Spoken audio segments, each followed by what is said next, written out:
هذا الشخص هو أكبر عرفته الدنيا. أنت تقول لي لماذا؟ ببساطة لأنه ملحد يسب الله سبحانه وتعالى، والدليل هو هذا المنشور. وكمان هو عم يسب سبات جزائرية خطيرة، مثلا شوفوا التربيه التي في هذا المنشور وهذا.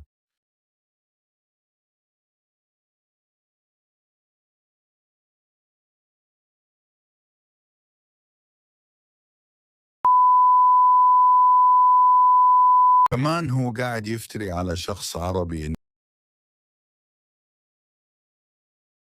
إنه يسب الله، كمان قاعد يفتري إنه متحرش وأشياء زي كذا.